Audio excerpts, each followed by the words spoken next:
May mga client ako with burnout na sinasabi nila, ayoko na mag-work kasi pag naaalala ko 'to, hindi na ako makatulog. Oh, those are warning signs.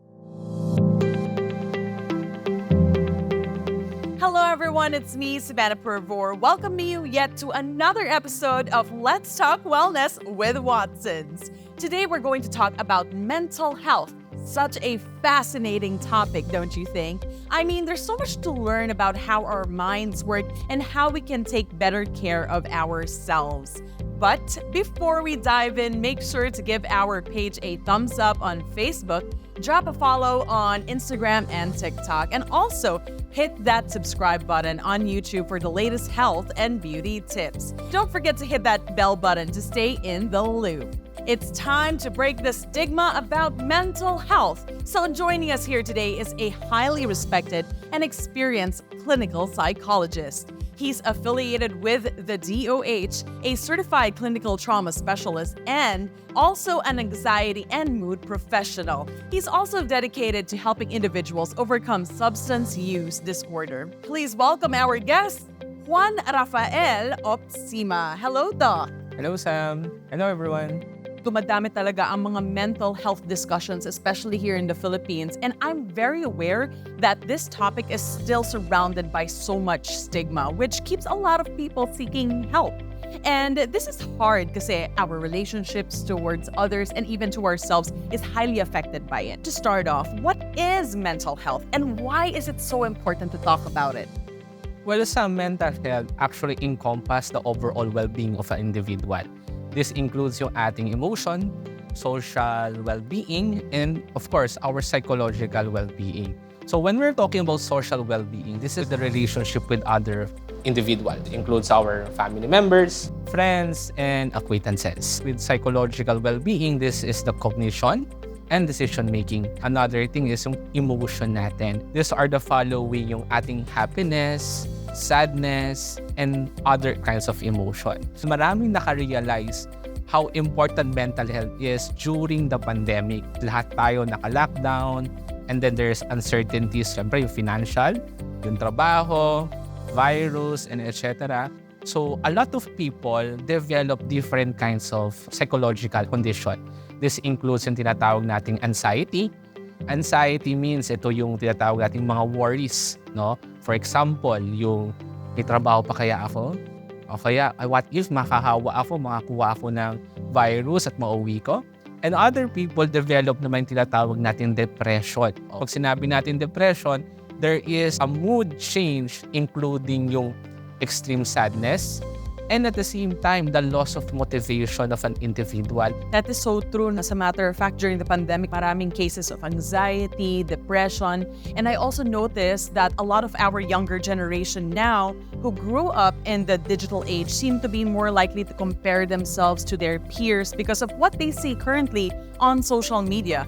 But they also seem to be more self-aware and open to mental health discussions. Mas open nga sila to understanding their own feelings. And aside from being vulnerable, where exactly do we start if we want to manage our mental health? I would agree with you. However, due to the use of the social media platforms, those mga young generation natin are at risk. Excessive use of social media could tend to have destructive behavior. This includes yung social isolation, okay? At the same time, they become lonely and they can create their own world.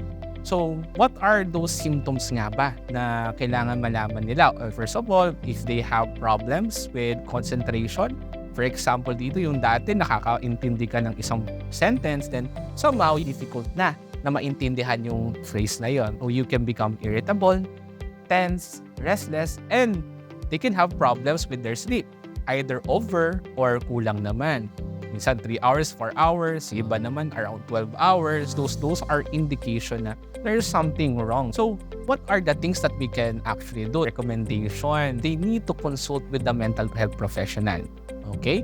And then, if you have problems with your mood, you become irritable, one thing that I mentioned sa mga clients ko is they need to have cardiovascular activity or they should have exercises na ginagawa nila at least 30 to 40 minutes. Another thing, they need to have enough sleep, around 7 to 8 hours. And of course, eat healthy foods. There is a research kasi na sugar or yung tinatawag natin mga fast food could lead to aggressiveness. It is quite alarming to see how many young adults are already experiencing anxiety and depression so early in their lives. And if they already experienced this in school, paano pa kaya sa workplace? Definitely, I would agree with you. In the rare occasions na sa school, nakaka-experience ng burnout, pero mas focus tayo dito sa mga employees, no?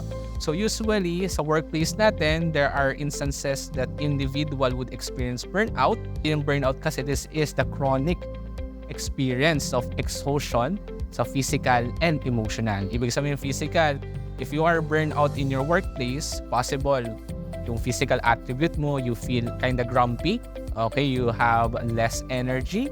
Emotional factor, yung neutral ka, you don't feel happy anymore. Whenever an individual experience burnout, yung emotion nila kasi mabilis madrain. So tendency, imbes na nakakaintindi sila, they can feel irritable. And it could have a decrease of non-participation sa job. At the same time, nagkakaroon tayo ng mas mataas na absenteeism. It could lead to problematic issues, no? So what are the common signs sa burnout? So number one, so whenever you are sleeping, napapanaginipan mo yung trabaho. At the same time, you don't have personal leisures anymore. Yung trabaho na lang iniisip mo, trabaho. At the same time, less efficient sa work. You are now having troubles with concentration and attention. So madalis hindi sila natatapos, mataas ang error nila.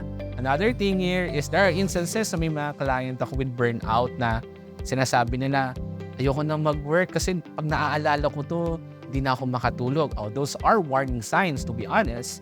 So, if hindi natin nagawa na action yung burnout, it could develop depression, anxiety, and other mental health conditions. I agree with you. Napakahirap ibalanse ng buhay. And so people work extra hard and sometimes they forget to check on themselves, which can lead to extreme levels of stress or even burnout. We must truly be mindful and ask for help when we feel like our mental health is already taking a dip. What additional recommendations do you have para mas ma-manage natin proactively at ma-prioritize natin ang ating mental well-being? Well, Sam, we need to focus on understanding our emotions. Triggers or yung mga stressors natin. Kailangan aware ka kung anong nararamdaman mo, kung anong iniisip mo, at ano yung kinikilos mo. We should also connect with the people around us.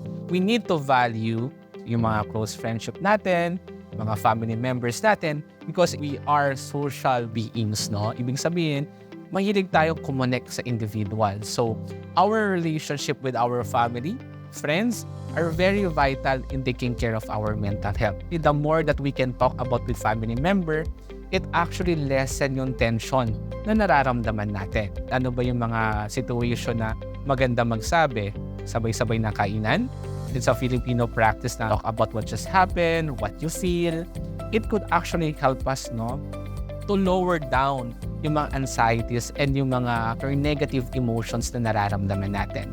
And the more that we can connect with other people, the lower the risk that we can develop other mental health issues. At the same time, the more we connect, the higher that we have self-esteem and the greater the empathy na nade-develop natin. Walang mawawala sa atin if we can connect with the right people or with the people whom we actually trust. We do need to make sure that we are mentally healthy, not just for ourselves, but especially for our loved ones. Now, before we let you go, let's have a short game naman do. So I'll be mentioning activities that may or may not be good for our mental health, and we'll be waving green flags if they're good and red if they're not. Game ka ba, Doc? Game! All right, here are the flags. So, okay, I'm gonna start laugh and have fun. Green flag, the more we laugh, the more na happy tayo. How about overworking or ignoring signs of burnout and fatigue? Red flag, Ooh, when we are overworking or pushing ourselves to the limit, so travel din minsan. I like that. How about showing care for others' needs? Green flag, being connected with others, yung empathy natin could actually boost our self-esteem. Sabi nga, no man is an island. How about neglecting personal hygiene or self-care? Red flag, So usually, it could be a part of the symptoms of mental health issue, including depression. So it's better to consult with a professional, especially if this is more than 2 weeks already. How about maintaining healthy boundaries? Green flag. Having a good boundary could help us not to protect our mental health. Ito naman kilalang-kilala natin, self-diagnosis. Oh, yan, red flag yan, Miss Sam. There are a lot of people na pag nag-search sila, automatically kasi kiniklaim nila. There's nothing wrong with searching.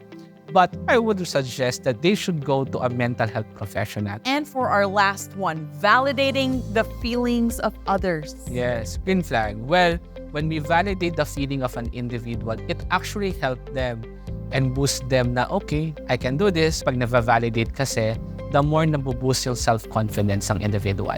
That is true. Well, wasn't that fun? Thank you so much, Raf, for joining us here today and sharing your knowledge on mental wellness. Thank you, Sam. And of course, let me remind everyone, please take care of our mental health. And we do hope that you guys learned a lot about mental health today because I surely did. Joining us for another fun game is our friendly Watson's pharmacist, Janelle and Loretta. Welcome, my dear. Hi, Sam. Yes, indeed. Nako, nakarelate ka ba kanina sa talk namin ni Doc Raf? I can really relate to the part where he considered validating others' feeling as one of his green flag. As a pharmacist, it is very important to consider our patients' mood, gestures, facial expressions for us to know how to approach them. I absolutely agree with you, Janelle. As a matter of fact, I want to play a game with you to show how positive affirmations can help boost our self-image para mas ma-improve ang ating mental health. Game ka na ba? Game! Alright, Janelle, tell me one thing that you love about yourself. One thing that I love about myself is the way I care for other people. There's always been a part of me that really wants to help, and working in a community setup, we're able to give recommendations and suggestions to our patients regarding their medication so that they'll be able to properly treat themselves, maybe at home or if they visit the hospital. Alright, how about this time? Tell us about a moment that you felt confident and empowered. To be honest, every day I feel confident and empowered. As a pharmacist who is always facing patients with different health conditions, I make sure that I always provide them with the right information and medication to make sure that they receive the best service that they deserve. And Janelle, what exactly are you grateful for in your life? I am grateful that I am not just a pharmacist, but a Watson's pharmacist. For me, being a Watson's pharmacist brings out the best version of me. Janelle, I can't thank you enough for being here with us and also sharing your insightful answers. Thank you also, Sam, for having me as well. It's important to always remember to be mindful about how we treat others and ourselves every day. Tandaan din natin that seeking professional help is not a sign of weakness, but rather a brave step towards healing and growth. And of course, because we love ourselves, we can incorporate vitamins and supplements to take care of our mind and body. To help us, Watsons has a wide range of vitamins and supplements that are available via the Watsons app and at 1,000 plus stores nationwide for mental wellness tips. Find it at Watsons. You can also get your maintenance medicines and wellness essentials delivered to you monthly through our Watson Subscribe and Save program. For more information about vitamins and supplements, don't hesitate to ask your Watson's pharmacist. And of course, don't forget to like us on Facebook, follow us on Instagram and TikTok, and subscribe to our YouTube channel. Taking care of your mental health starts with taking care of your well-being. At Watsons, we have a wide range of self-care products that can help you be the best version of yourself, both physically and mentally. Watsons Multivitamins with Iron helps you stay healthy by filling your nutritional gaps, boosting your immune system, and producing energy to help you stay motivated. NutriBliss Chamomile Plus Mint is a comforting hug with every sip. The chamomile helps soothe indigestion, and the mint provides natural relief for inflammation, which leaves you feeling refreshed and rejuvenated. Bello-glutathione with collagen helps you shine bright inside and out with its antioxidants that brighten your complexion and boost your immunity. Ivy has collagen, giving you stronger nails and hair. It also supports joints, helping you lead an active lifestyle that can improve your overall mood and give you a more positive body image. Metathione makes you stay beautiful and radiant while cleansing your body from within. It has alga-trium that helps your body by producing antioxidants that will support your body's natural defense system, making you feel more revitalized.